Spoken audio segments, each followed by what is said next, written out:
Good morning दोस्तों, आप कैसे हैं। आपका दोस्तों हमारी समदरिया आईएएस में स्वागत है। दोस्तों आज के लेक्चर में हम स्वामी विवेकानंद को देखेंगे। दोस्तों स्वामी विवेकानंद के लेक्चर को जब हम देखते हैं तो एक चीज़ विशेष ध्यान रखना है। दोस्तों स्वामी विवेकानंद से रिलेटेड जो भी हमारे एग्ज़ाम के क्वेश्चन बनते हैं, ये सिविल सर्विस के मेंस एग्ज़ाम में, यूपीपीसीएस के मेंस के एग्ज़ाम से रिलेटेड, बहुत सोशल रिलीजियस रिफॉर्म चैप्टर से मोस्ट इंपॉर्टेंट क्वेश्चन बनते हैं। साथ ही दोस्तों ऐसे में भी हमारे ये जो यहाँ से रिलेटेड जो क्वेश्चन हैं इम्पॉर्टेंस होंगे।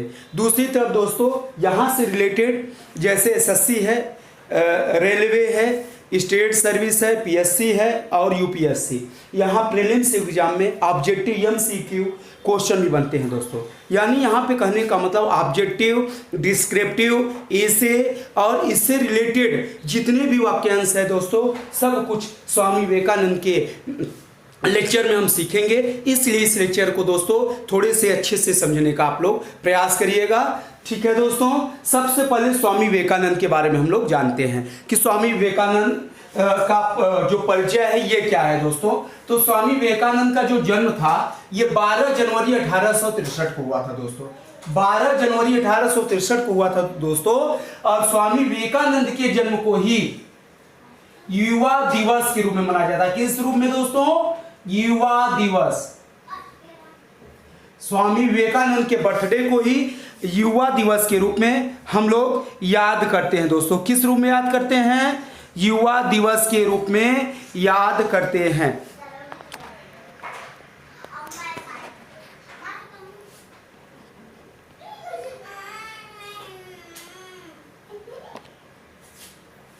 युवा दिवस के रूप में दोस्तों हम याद करते हैं। ठीक है, इनकी जो मृत्यु हुई थी 4 जुलाई 1902 बेलूर मठ में हुई थी। दोस्तों तो यहाँ पे 12 जनवरी युवा दिवस के रूप में मनाया जाता है। ये आपका एग्जाम का क्वेश्चन है दोस्तों, और ये परीक्षा में लगातार आया है। कब हुआ था? 1863 में। दूसरा दोस्तों इनका जो मूल नाम था वो था नरेंद्र नाथ दत्त। स्वामी जी का मूल नाम क्या था दोस्तों? नरेंद्र नाथ दत्त। हम आगे बताएंगे दोस्तों कि नरेंद्र नाथ दत्त से स्वामी जी का नाम खेतड़ी शासक अजीत सिंह के सलाह पर दोस्तों स्वामी विवेकानंद रखा गया था। और खेतड़ी शासक ने ही इन्हें शिकागो सम्मेलन में भाग लेने का पूरा प्रबंध किया था, और उन्हीं के सुझाव पर ये शिकागो धर्म सम्मेलन में भाग लेते हैं। ये आगे क्या पार्ट है दोस्तों। ठीक है, अच्छा इनके पिता का नाम दोस्तों श्री विश्वनाथ दत्त, माता का नाम भुवनेश्वरी दत्त था। क्या था दोस्तों? भुवनेश्वरी। माता पिता का नाम फिलहाल एग्जाम में नहीं पूछा है दोस्तों, ये सिर्फ ऐसे ही लिखे हैं, लेकिन बाकी एग्जाम में आ चुका है कि नरेंद्र नाथ दत्त जिनके बचपन का नाम था। तो आपको पता होना चाहिए दोस्तों स्वामी विवेकानंद के बचपन का नाम था। इनके गुरु का नाम दोस्तों सबसे इंपॉर्टेंस रामकृष्ण चट्टोपाध्याय। रामकृष्ण चट्टोपाध्याय, इन्हीं को रामकृष्ण परमहंस के नाम से भी हम जानते हैं दोस्तों।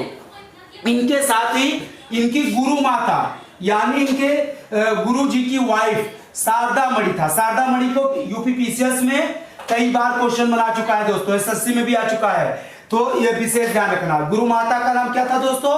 शारदा मणि। अच्छा, रामकृष्ण परमहंस जो थे दोस्तों, हम सभी लोग सभी मानव हंस होते हैं, लेकिन ये परमहंस थे। क्या इनकी खासियत थी दोस्तों?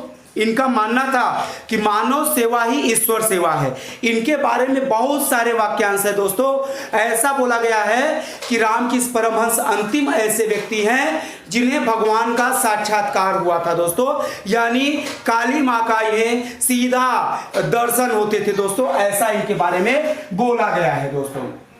इनका मानना था दोस्तों कि मनुष्य के जीवन का एकमात्र लक्ष्य ईश्वर की प्राप्ति होना चाहिए दोस्तों, और यह ईश्वर की प्राप्ति सिर्फ और सिर्फ आध्यात्म के द्वारा ही प्राप्त होता है।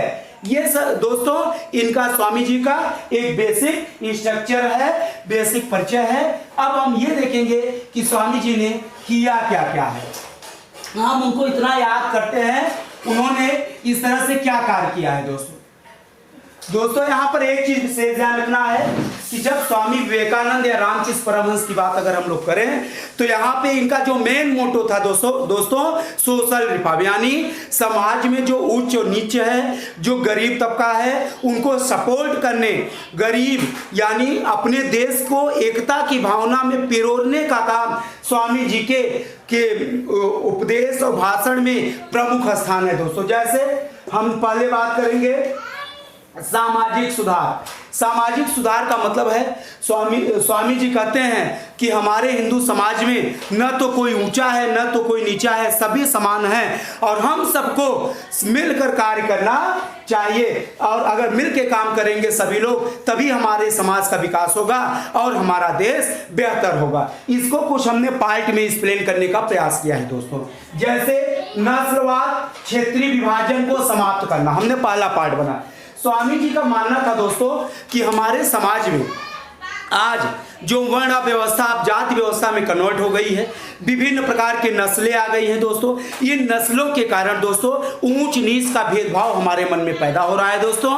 इसी ऊंच नीच भेदभाव के कारण हमारा समाज विघटित हो रहा है और हिंदू धर्म का पतन हो रहा है। तो पहला चीज दोस्तों, हमें नस्लवादी विचार को त्याग कर सिर्फ हिंदूवादी विचार को धारण करना चाहिए दोस्तों। हम सब एक हैं, ऐसा विचार होना चाहिए दोस्तों।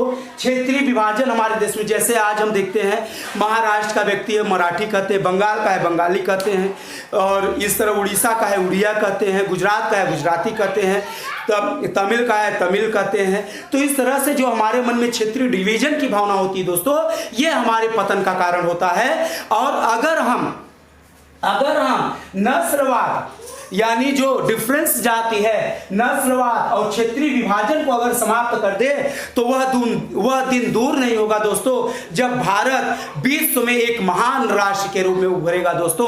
क्योंकि हम लोग जानते हैं कि अगर एक समूह बनता है, एक निर्माण होता है दोस्तों, अगर आपस में हम सब लोग मिलकर काम करेंगे, आपस में भेदभाव को दूर करेंगे तो निश्चित रूप से हम कैपेबल और मजबूत राष्ट्र का निर्माण करेंगे दोस्तों। दूसरा, स्वामी जी ने धर्म अध्यात्म व वायडंबर के बारे में बताया है। धर्म अध्यात्म क्या है दोस्तों? स्वामी जी कहते हैं कि हिंदू धर्म की जो फिलॉसफी है, धर्म का मतलब होता है दोस्तों धारते इति धर्म, अच्छे कर्तव्य को धारण करना ही धर्म है दोस्तों। और अगर हमें अच्छे कर्तव्य को पालन करना है दोस्तों तो हमें सोशल रिफॉर्म करना है दोस्तों, दीन गरीब दुखी की मदद करना चाहिए दोस्तों, और मानव सेवा ही सबसे बड़ी सेवा है दोस्तों। अगर हम गरीब दुखी की सेवा करते हैं दोस्तों तो उनकी आंखों में जो हमें हैप्पीनेस दिखाई पड़ता है दोस्तों, वही सामान्यतया भगवान का साक्षात्कार होता है दोस्तों। स्वामी जी ने यहाँ तक बताया दोस्तों कि अगर हम गरीबों की सेवा करते हैं, दलित की सपोर्ट करते हैं तो उनके आंखों की खुशी को उन्होंने दरिद्र नारायण की अवधारणा से संबोधित भी किया है दोस्तों। यानी कुल मिला के दोस्तों मानव सेवा ही ईश्वर सेवा है। इसके बारे में स्वामी जी ने एक चीज और बोला था दोस्तों कि हम उन सभी व्यक्तियों को देशद्रोही मानते हैं, हम उन सभी व्यक्तियों को देशद्रोही मानते हैं जो उनकी बदौलत ज्ञान तो प्राप्त कर लिया किंतु उनके लिए कुछ भी नहीं किया। तो यहाँ पर दोस्तों उन सभी व्यक्तियों को देशद्रोही मानते हैं, तो देशद्रोही मानते हैं किन व्यक्ति को? जो दीन दुखियों की बदौलत अध्ययन तो कर लिया, उनके द्वारा कैपेबल तो हो गया लेकिन उनके लिए कार्य नहीं करता। जैसे वो दोस्तों अब जैसे हम शर्ट पहने पैंट पहने हैं, मार्कर लिए घड़ी लगाए हैं, तो ये सब समाज का कोई ना कोई तबका बनाया होगा दोस्तों, हम उनसे पैसे से परचेज किए हैं। तो हम अगर कैपेबल हो गए तो हमें उनका भी ध्यान रखना चाहिए, उनके लिए भी कुछ करने की हमारे अंदर इच्छा शक्ति होनी चाहिए। अगर ऐसा हम करेंगे तो निश्चित रूप से हम कैपेबल होंगे, हमारा देश कैपेबल होगा। स्वामी जी धर्म आध्यात्म के मामले में दोस्तों भारत व पूर्वी देशों को महान शक्ति के रूप में देखते हैं। कहते हैं कि भारत धर्म अध्यात्म के रूप में पूरे विश्व में महान शक्ति है। तो दूसरी तरफ दोस्तों हमारे धर्म में जो वाय आडंबर है, वाय आडंबर क्या है दोस्तों? जैसे मूर्ति पूजा है दोस्तों, बहुदेववादी प्रथा है दोस्तों, जात पात है, छुआछूत है, सती प्रथा है दोस्तों, ठगी प्रथा है, पर्दा प्रथा है, बाल विवाह है।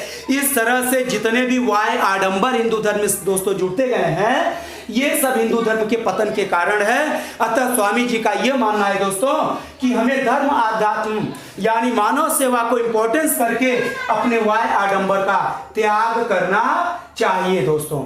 नेक्स्ट स्वामी जी बताते हैं मानव का सामाजिक कर्तव्य। सामाजिक कर्तव्य में दोस्तों हमने वही बताया कि प्रत्येक व्यक्ति का यह सामाजिक कर्तव्य बनता है दोस्तों कि वह अपने से कमजोर लोग, जो दरिद्र लोग हैं, जो कमजोर लोग हैं, जो समाज के लोग हैं, उनको भी इंप्रूवमेंट करने का कार्य करे, क्योंकि मानव सेवा ही ईश्वर की सबसे बड़ी सेवा है दोस्तों। दूसरा दोस्तों, स्वामी जी दूसरे तथ्य में महिला स्वतंत्रता की बात करते हैं। स्वामी जी का मानना है दोस्तों कि अगर एक पुरुष को हम शिक्षित करते हैं तो सिर्फ एक पुरुष होता है, जबकि अगर एक महिला को अगर हम शिक्षित करते हैं, कैपेबल बनाते हैं, तो निश्चित रूप से दो परिवार का विकास होता है दोस्तों। एक जहां पे उसका घर है, मायका और ससुराल, दोनों पक्ष डेवलप होते हैं। वो स्वामी जी महिला स्वतंत्रता की विशेष बात करते हैं, कहते हैं अगर हमें अपने देश को सुधारना है, अगर 500 लोगों को लेकर दोस्तों अगर हमें अपने देश को सुधारने में एक लंबा 500 साल लगता है, लेकिन अगर सिर्फ 50 महिलाएं अगर हमारी बातों को माने और देश सुधारने में लग जाए दोस्तों, तो कुछ ही दिन में हमारा देश सुधर जाएगा। ऐसा स्वामी जी का मानना था दोस्तों। हम लोग भी देखते हैं दोस्तों, हमारी जो प्रथम गुरु है माँ है, माँ के द्वारा जो प्राथमिक हमें शिक्षा दी जाती है दोस्तों, उसी से हमारा मानसिक और व्यवहारिक शारीरिक निर्माण होता है दोस्तों, और यही निर्माण समाज का निर्माण करता है दोस्तों। तो समाज का जो सबसे प्रमुख रोल है दोस्तों वो महिला स्वतंत्रता की है, और हमारे समाज में महिलाओं के साथ हो रहे नेगेटिव थिंकिंग को स्वामी जी एक्सप्लेन कहते हैं महिलाओं को सहायता देने की जरूरत होती है, सपोर्ट देने की जरूरत होती है, क्योंकि अगर सामाजिक सुधार लाना है तो घर से स्टार्ट होगा, और वह सुधार लाने वाली और कोई नहीं बल्कि हमारी महिलाएं ही हैं। ठीक है दोस्तों। दूसरा, स्वामी जी ने 9 वेदांतवादी विचारों का अवलोकन किया दोस्तों। 9 वेदांतवादी क्या है? वेदांत क्या है? वेदांत का मतलब होता है दोस्तों वेदों का अंत, यानी वेदों का अंत मीन्स उपनिषद। यहाँ पर गुरु चेयर पे बैठा है, शिष्य नीचे बैठा है, जमीन पे बैठा है, और वैदिक दर्शन का एक्सप्लेन किया जाता है। वैदिक दर्शन क्या दोस्तों? आत्मा है कि नहीं है, आत्मा, परमात्मा, जन्म, पुनर्जन्म, ये जितने भी फिलॉसफी हिंदू मैथोलॉजी की है दोस्तों, ये सब वैदिक वेदांतवादी हैं, यानी उपनिषदों के विचारधारा पर दोस्तों आधारित हैं। अब यहां पर हम लोग एक चीज और देखेंगे दोस्तों। अब इन्होंने क्या कहा दोस्तों? वेदांतवादी में विचारधारा में स्वामी जी ने दोस्तों पुनः इसी पे फोकस किया है दोस्तों कि हम सभी लोगों को अपने दलित लोग, जो हमारे देश में कमजोर लोग, पुअर लोग, छूते लोग, इस तरह से जो नीचे तबका लोग है दोस्तों, उनके लिए कार्य करना चाहिए। और उनको स्वामी जी ने दरिद्र नारायण की अवधारणा से अवलोकन किया दोस्तों, और कहा कि अगर ब्रह्म का दर्शन करना है दोस्तों तो इन दीन, गरीब, दरिद्र, दुखी के आंखों में देखो, इनकी सेवा करने से निश्चित आपको ब्रह्म दर्शन होगा दोस्तों। यही विचारधारा दोस्तों हमने स्वामी जी के गुरु के बारे में भी एक्सप्लेन किया था दोस्तों। नेक्स्ट दोस्तों, प्रजातंत्रवादी विचार को लाना। स्वामी जी का मानना था दोस्तों कि अगर समाज या राष्ट्र का निर्माण करना है, अगर देश को मजबूत बनाना है, तो प्रजातंत्रवादी विचार होना चाहिए। अर्थात देश का जो कंट्रोलर हो दोस्तों, यानी देश का जो नियंत्रक वर्ग हो, वो प्रजा, लोगों के द्वारा नॉमिनेट किया जाए, लोगों के द्वारा चुना जाए दोस्तों। हम जानते हैं कि आज हमारे समाज में दोस्तों सर्वाधिक जो जनसंख्या दिखाई पड़ती है, इन दीन दुखियों की जनसंख्या दिखाई पड़ती है दोस्तों, इन गरीबों की जनसंख्या दिखाई पड़ती है। अगर हम प्रजातंत्रवादी विचारधारा को मानते हैं दोस्तों, इन दीन दुखियों को डेवलप करने की बात करते हैं, इनको नेतृत्व देने की बात करते हैं दोस्तों, तो निश्चित रूप से हमारा देश मजबूत होगा और एक महान राष्ट्र का निर्माण होगा। समाजवादी विचार के प्रचार। नेक्स्ट दोस्तों, समाजवादी विचार के बारे में स्वामी जी का यह मानना है दोस्तों कि समाज के जितने भी समाजवादी समाज संबंधित जो विचारधारा है दोस्तों, इनका मानना जो प्रेजेंट में माननीय हमारे प्रधानमंत्री जी नरेंद्र मोदी जी का जो विचार है, इनसे काफी कुछ समाजवादी विचार से मिलता है दोस्तों, जिसमें उन्होंने एक इकोनॉमिकल एक थीम भी दिया था दोस्तों, एक विचार दिया था कि समावेशिक विकास, यानी हमारा विचार कुछ ऐसा होना चाहिए दोस्तों कि समाज का जितना भी तबका है सबका साथ साथ विकास किया जाए। अगर समाज का साथ साथ विकास किया जाएगा दोस्तों, तो निश्चित रूप से हमारा देश का विकास होगा और हमारा देश एक महान राष्ट्र के रूप में उभरेगा। ऐसा स्वामी जी का विचार था दोस्तों। तो कहने का मतलब यहां पर दोस्तों हमने सिर्फ एक विचारधारा को मुख्यतया देखा दोस्तों कि स्वामी जी का जो विचारधारा था समाज को इंप्रूवमेंट करने का, डेवलपमेंट करने का, और वह डेवलपमेंट करने का जो विचारधारा था, सबको समान लाने का विचारधारा दोस्तों हमारे वेदांत दर्शन में दिखाई पड़ता है। ऐसा स्वामी जी ने दोस्तों इसको अच्छे से व्यवहारिक पक्ष को लेकर इसको उल्लेख किया है दोस्तों। अब हम यहां पर ये देखेंगे दोस्तों कि स्वामी विवेकानंद का ये उद्देश्य था, लेकिन स्वामी विवेकानंद के बारे में भी देखेंगे दोस्तों कि स्वामी विवेकानंद ने इस उद्देश्य को पूरा करने के लिए क्या क्या कार्य किया। इनके कार्य को हम लोग एनालिसिस करेंगे। किसको एनालिसिस करेंगे दोस्तों? कार्य को, कि स्वामी जी इस कार्य को करने किस प्रकार से रेगुलेट किए दोस्तों, क्या कार्य किए। तो कार्य में सबसे पहला जो कार्य इनका महत्वपूर्ण दिखाई पड़ता है दोस्तों, विशेष कार्य, वो शिकागो धर्म सम्मेलन।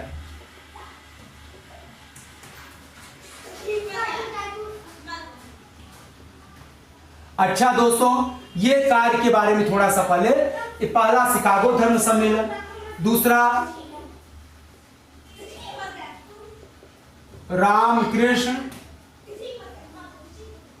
मिशन की स्थापना। पहले इन दोनों को हम लोग देखेंगे अच्छे से, उसके बाद आगे की बातों को अध्ययन करेंगे, आगे की बातों को फिर से आपको समझाने का प्रयास करेंगे दोस्तों। अच्छा, यहां पर एक चीज ध्यान रखना है दोस्तों कि स्वामी जी का विचार था शिकागो धर्म सम्मेलन। शिकागो क्या था? शिकागो रिलीजियस जो कॉन्फ्रेंस था दोस्तों, शिकागो धर्म सम्मेलन। शिकागो अमेरिका का एक शहर है। कहां का शहर है दोस्तों? अमेरिका का। अमेरिका का शहर है दोस्तों, जो हमारा राजस्थान है। राजस्थान का एक क्षेत्र पड़ता है दोस्तों जिसका नाम है खेतड़ी। क्या पड़ता है दोस्तों? खेतड़ी। खेतड़ी के जो शासक थे दोस्तों, उनका नाम था अजीत सिंह।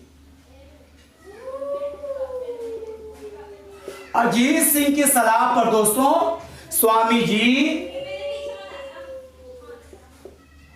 अपना नाम परिवर्तित करते। इनका नाम पहले क्या था? स्वामी जी का पहले नाम, स्वामी जी का पहले नाम था नरेंद्र नाथ दत्त। हमने आगे बताया था नरेंद्र नाथ दत्त। तो स्वामी जी क्या करते हैं दोस्तों? खेतड़ी शासक, खेतड़ी किस लिए प्रसिद्ध है? तांबा प्रोडक्शन के लिए दोस्तों। तो खेतड़ी शासक की सलाह से ये अपना नाम नरेंद्र नाथ दत्त से स्वामी विवेकानंद रखते हैं। क्या रखते हैं दोस्तों? पहला कॉन्सेप्ट जो क्वेश्चन आता है। दूसरा, और इन्हीं के कहने से, खेतड़ी अजीत सिंह के ही कहने से दोस्तों ये शिकागो धर्म सम्मेलन में भाग लेते हैं। और शिकागो धर्म सम्मेलन में जब ये भाग लेते हैं दोस्तों, ये भाग कब लिए? ये डेट आया है कम से कम 10 से 15 बार पीएससी यूपीएससी के एग्जाम में, एसएससी में आया है। तो डेट याद रखिएगा दोस्तों, 11 सितंबर 1893 को ये शिकागो धर्म सम्मेलन में पार्टिसिपेट करते हैं। और शिकागो धर्म सम्मेलन में जब भाग लेते हैं दोस्तों, तो उस सम्मेलन में इन्होंने क्या बताया? ऐसा क्या बताया? ऐसा इन्होंने शिकागो धर्म सम्मेलन में भौतिकवाद को अध्यात्मवाद से जोड़ने का कार्य किया। किससे दोस्तों? भौतिकवाद से आध्यात्मवाद को जोड़ने का कार्य किया दोस्तों। और जो भौतिकवाद से अध्यात्मवाद जोड़ने का कार्य किया दोस्तों, इसी जोड़ने के कारण ये विश्व प्रसिद्ध हो गए और इन्होंने हिंदू धर्म को विश्व का सर्वश्रेष्ठ धर्म सिद्ध कर दिया दोस्तों। अच्छा, ये क्या है? देखिए दोस्तों, हम लोग जानते हैं प्रत्येक व्यक्ति के जीवन में दो कर्तव्य होते हैं, एक भौतिक एक आध्यात्मिक। भौतिक क्या है दोस्तों कि प्रत्येक व्यक्ति को पैसा कमाना पड़ेगा, बिना पैसा कमाए किसी का कुछ भी कार्य होने वाला नहीं है दोस्तों, बिना पैसा कमाए किसी का कुछ भी होने वाला नहीं है। तो भौतिकवाद में इन्होंने किसकी बात की दोस्तों, पैसा कमाने की बात की। दूसरा अध्यात्मवाद। अध्यात्मवाद दोस्तों हमें मानसिक संतुष्टि प्रदान करता है दोस्तों, मानसिक संतुष्टि प्रदान करता है। तो अतः स्वामी जी भौतिकवाद से अध्यात्मवाद को जोड़ने का महान कार्य करते हैं। कहते हैं कि वेस्टर्न जो कंट्री है दोस्तों वहां पे लोगों को पुरुषार्थ युक्त बताते हैं दोस्तों। कहते हैं ये लोग कुछ कार्य करने में सक्षम हैं, ये अपने नाम से फेमस हैं, ये पुरुषार्थ युक्त हैं, जबकि अपने देश भारत के लोगों को महिला युक्त स्त्रीयुक्तर गुण से युक्त बताते हैं दोस्तों। इसका मतलब है जिस व्यक्ति में कार्य करने की क्षमता है, नेम फेम करने वाला होता है, वो पुरुषार्थ युक्त होता है, जिसमें ना हो वो स्त्रीयुक्तर युक्त होता है। अब पुरुषार्थ युक्त में वो बड़ी बड़ी इंडस्ट्री लगाते हैं दोस्तों, इंडस्ट्रियलाइजेशन करते हैं, डेवलप करते हैं।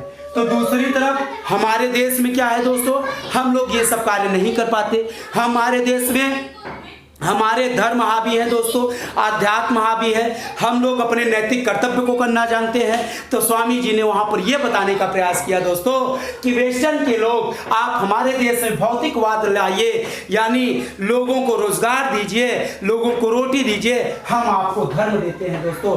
इसका इतना बड़ा इफेक्ट पड़ा दोस्तों, धर्म और अध्यात्म और भौतिक को इस तरह से स्वामी जी ने जोड़ दिया दोस्तों कि जितना हमारे देश में कन्वर्जन हो रहा था दोस्तों, धर्मांतरण हो रहा था, स्वामी जी के आंदोलन के बाद सभी धर्मांतरण रुक गया दोस्तों।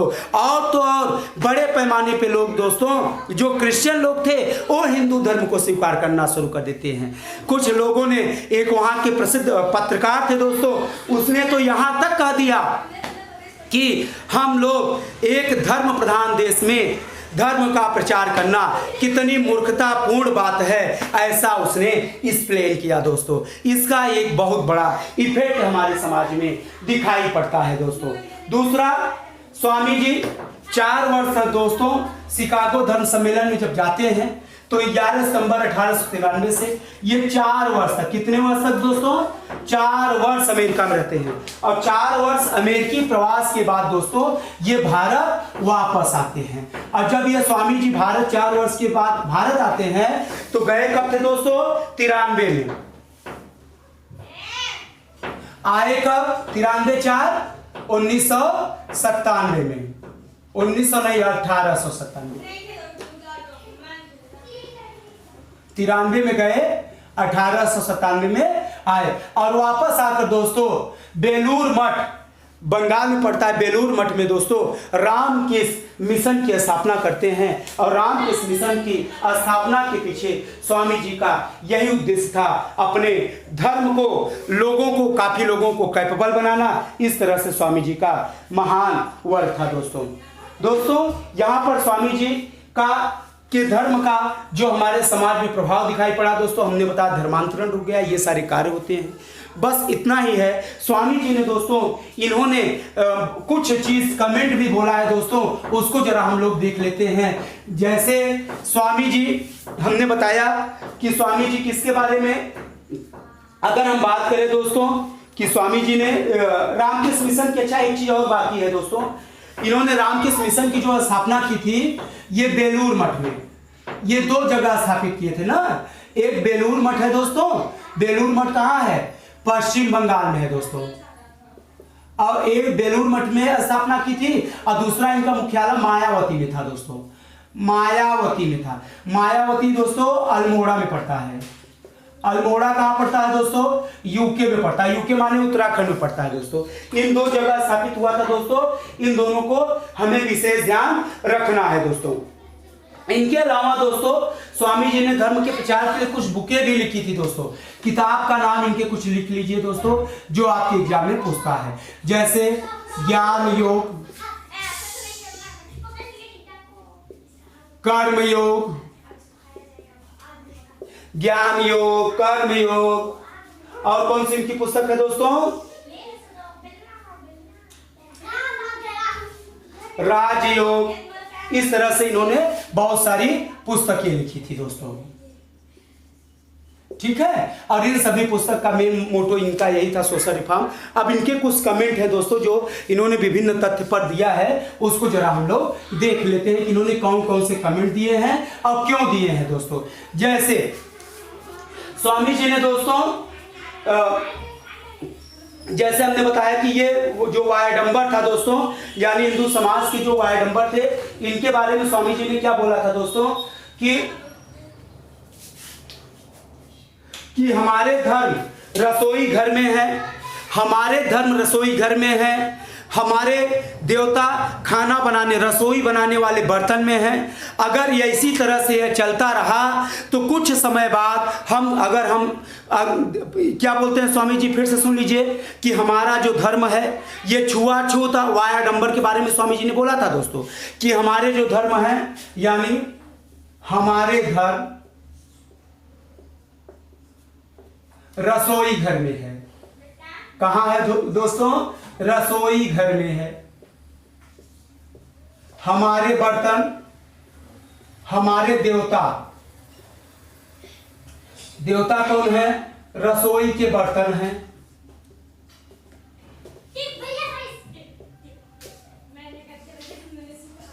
अगर यह नहीं रुका तो कुछ समय बाद हम पागल खाने में होंगे। स्वामी जी कहते हैं कि अगर ये सब नहीं रुका तो वह दिन दूर नहीं जब हम सभी लोग पागल खाने में होंगे। इस तरह से दोस्तों स्वामी जी ने इनके बारे में बताया। गरीबों के बारे में दोस्तों हमने बताया कि गरीबों के बारे में स्वामी जी ने ये बताया था कि जब तक हम उन सभी व्यक्ति को देशद्रोही मानते हैं जो उनकी बदौलत ज्ञान को प्राप्त कर लिया परंतु उनके लिए कुछ भी नहीं किया।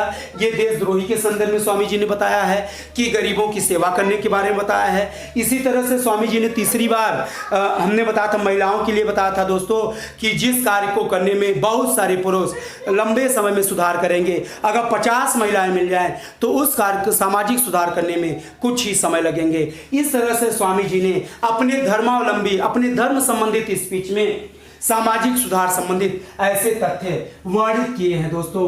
बस आज के लेक्चर में दोस्तों सिर्फ इतना ही क्वेश्चन दोस्तों आपके परीक्षा से रिलेटेड है और आशा करते हैं दोस्तों कि आपको हमारा वीडियो अच्छा लगेगा। दोस्तों अगर वीडियो एक बार में अच्छा न लगे दोस्तों तो 1 से 2 बार सुनने का प्रयास करिएगा, क्योंकि स्वामी जी का आंदोलन काफी टफ है। टफ होने के कारण दोस्तों ये विचारधारा बार बार मेंस के एग्जाम में पूछी जाती है दोस्तों। ठीक है दोस्तों, अगर हमारा वीडियो आपको अच्छा लगेगा तो इसे लाइक करें, कमेंट करें और शेयर करना ना भूलें दोस्तों। Thank you. नेक्स्ट क्लास में नेक्स्ट वीडियो के साथ पुनः हाजिर होंगे दोस्तों। Thank you.